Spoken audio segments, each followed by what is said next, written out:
January 7th, 1945. The heart of the Ardennes forest lay buried under 3 feet of snow. Yet inside the British press tent, the atmosphere was nothing short of electric. Field Marshal Bernard Law Montgomery, the towering figure at the center of it all, stood confidently before a sea of microphones, his sharp, hawk-like features highlighted by the camera flashes.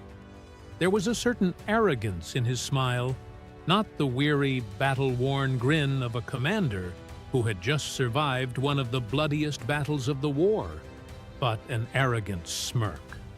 It was the kind of look that spoke of a man who firmly believed he was the smartest person in the room, a man convinced that his brilliance was the only thing standing between victory and disaster.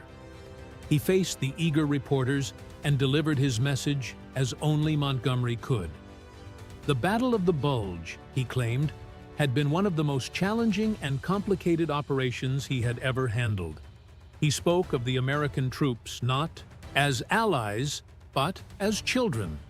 Children who needed his guidance, his wisdom, and his unparalleled skill.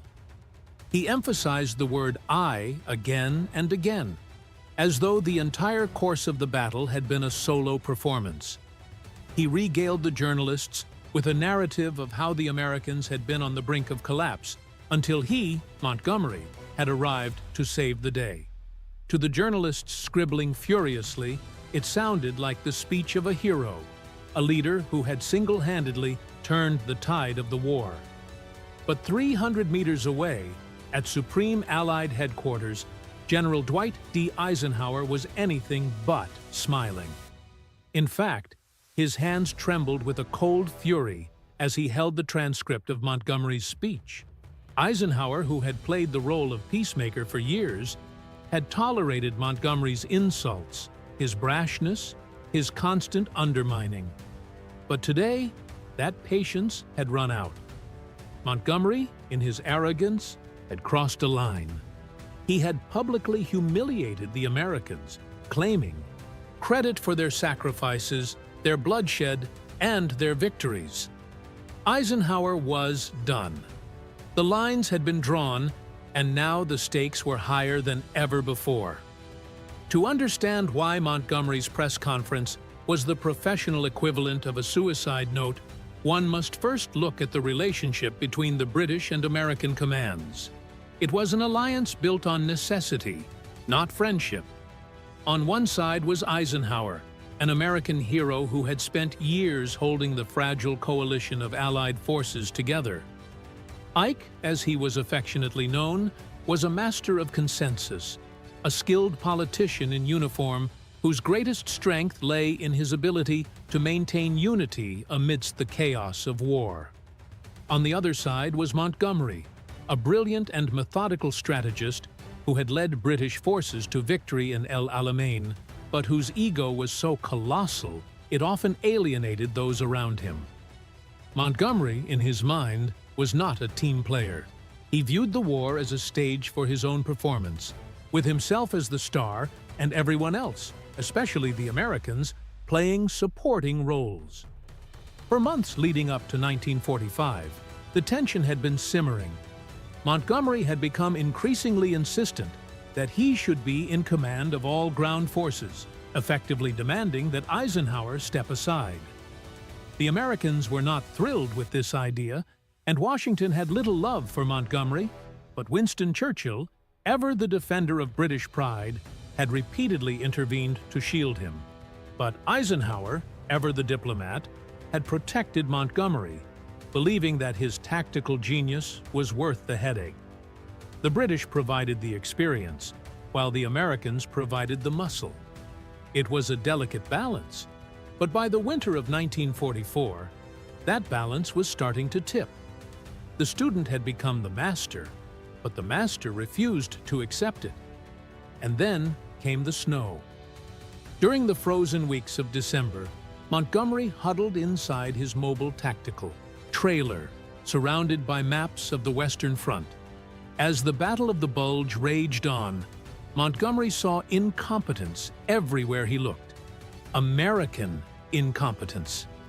He looked at General Omar Bradley's forces, spread too thin, and he saw General George Patton's aggressive approach as reckless and impulsive. In Montgomery's mind, the chaos of the war was a direct result of Eisenhower's broad front strategy. He sat there with his cup of tea, surrounded by portraits of enemy generals he had defeated, convinced that destiny had called him to take charge. Montgomery, in his arrogance, had begun to see himself as indispensable. He believed that the Americans needed him so badly that they would tolerate any insult, any demand, just to keep him on the front lines. He wrote letters to his superiors in London, claiming that the Americans were useless without his guidance, that only he could keep the alliance from unraveling. He wasn't doing this out of malice. He was simply so blinded by his own conviction that he couldn't fathom any other possibility. He believed Eisenhower was too weak, too politically savvy to ever take action against him. But in his arrogance, he overlooked the one thing that would ultimately cost him everything.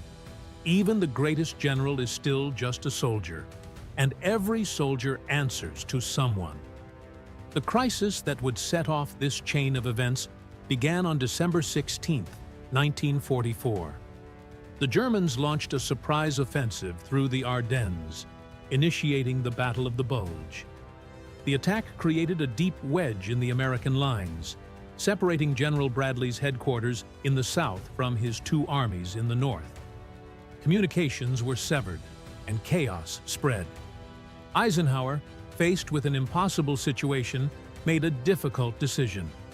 He saw that Bradley couldn't effectively command the troops in the north, so he made the pragmatic choice to temporarily place these 200,000 soldiers under Montgomery's command. It was a purely military move, designed to ensure unity of command during a crisis. But for Omar Bradley, this was nothing short of humiliation. Giving up his soldiers to his British rival felt like a demotion. For Patton, it was an act of betrayal. The American generals were furious, but they obeyed the order. They expected Montgomery to act as a caretaker, to respect the American chain of command, and to work with professionalism. Instead, they got a lecture. Montgomery arrived at the American headquarters like a feudal lord inspecting his subjects. He stormed into the operations room of the U.S. First Army, refusing to make eye contact with the American officers who had been working around the clock. He immediately rejected their plans, reorganized their lines, and canceled counterattacks. He spoke to seasoned American generals as though they were cadets who had failed their first exam. "I shall tidy up this mess," he reportedly said, a phrase that burned into the souls of the American staff. He refused to meet Bradley in person, forcing the American commander to come to him.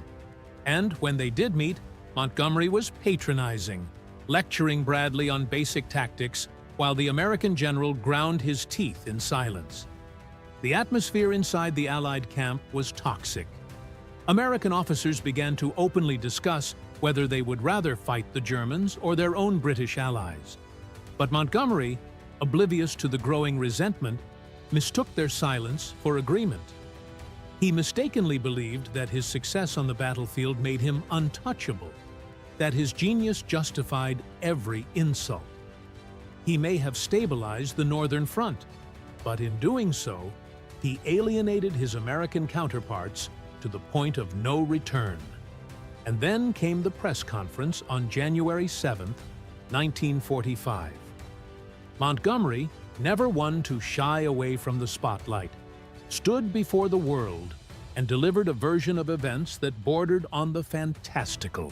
He trivialized the horrific struggle of the Battle of the Bulge, a battle in which 19,000 Americans died, by describing it as one of the most interesting and tricky battles he had ever faced.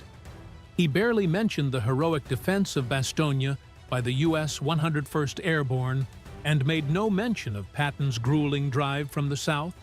Instead, he painted a picture where the Americans were on the brink of collapse until he, Montgomery, had stepped in to save them. The British press, ever eager for a victory, latched onto Montgomery's narrative, screaming headlines like, "Monty saves the Yanks." But when the news reached General Bradley, the fallout was immediate. He told Eisenhower that he would resign rather than serve under Montgomery again. Patton demanded to be released from his command so he could fight the Germans without Montgomery's interference. The entire American command structure was in revolt, and Montgomery, in his arrogance, had no idea just how badly he had just burned his bridges. Eisenhower, reading the transcript of Montgomery's press conference, knew he could no longer tolerate the British general's behavior. The patience that had been built over years of diplomacy had come to an end. Eisenhower had reached his breaking point, and he was ready to act. The scene in Eisenhower's office was quiet, eerily so. There was no shouting, no confrontation. There was only the sound of a pen scratching across paper as Eisenhower drafted a cable to General George Marshall in Washington. The words he wrote were cold, precise, and final. Eisenhower outlined the breakdown of trust, the unworkability of the current command structure, and, at the end, the ultimatum. If Montgomery's attitude did not change, or if he wasn't removed, Eisenhower would resign. This was not a bluff. Eisenhower was offering the combined chiefs of staff a stark choice. They could have Montgomery, or they could have Eisenhower. The American general was done playing politics, and he was ready to go to the mat. Montgomery's chief of staff, Freddie DeGingan, was summoned to Eisenhower's office to review the ultimatum. As he read the letter, the blood drained from his face. He looked at Eisenhower, who remained stone-faced. Freddie knew that the order was ready to go. Montgomery, the famous field marshal, was about to be removed from command. Freddie rushed to Montgomery's headquarters, and when he arrived, he found Montgomery in his usual good spirits, blissfully unaware of the storm that was brewing. Freddie didn't mince words. He slammed his hand on the table and told Montgomery that Eisenhower was going to fire him. The American general had the full support of Washington and London. For a moment, Montgomery laughed. He couldn't believe it. He thought Eisenhower needed him too much to follow through. But Freddie painted a different picture, a picture where even Churchill could not save him. The reality hit Montgomery like a punch to the gut. The arrogance faded from his face, and for the first time in the war, Montgomery was truly scared. The following morning, Montgomery sent Eisenhower a letter. It was not the usual arrogant missive, but a humble plea for forgiveness. The letter was a total reversal, a complete surrender. "Dear Ike," it began, "I am distressed that my note may have upset you. I am your very devoted subordinate. I promise to do whatever you want." It was a humiliating moment for Montgomery, who had once thought himself untouchable. Eisenhower, ever the professional, read the letter without comment. He didn't gloat, didn't relish the moment. He simply nodded, placed the firing order in his drawer, and replied in the same calm, professional tone. The crisis was averted. The press was told that all was well within the alliance. But privately, the relationship between Montgomery and Eisenhower had been irrevocably shattered. From that day forward, Montgomery remained a hero to the British public. But within the corridors of power, he was a liability. A general who had pushed too hard, too far, and had almost destroyed the unity of the Allied forces. The Battle of the Bulge may have been remembered for its snow, its tanks, and its desperate struggle. But the most dangerous battle was fought with a pen, behind closed doors. Eisenhower's victory over Montgomery wasn't won on the battlefield. It was won by character, by understanding the true nature of leadership. In the high-stakes world of global warfare, brilliance alone is never enough. You must respect the men who fight beside you, or you will lose everything. Montgomery, in his arrogance, learned this lesson too late. The battle for the future of the Allied command was fought, not with guns or tanks, but with an ultimatum. And it was a victory for the United States and for Eisenhower's leadership. If you want to know more about the untold stories of World War II, make sure to like this video, subscribe to WWII Frontline Files, and hit the notification bell so you don't miss our next gripping story from the front lines. And don't forget to comment and share this video with fellow history buffs who would love to dive into this chapter of WWII history.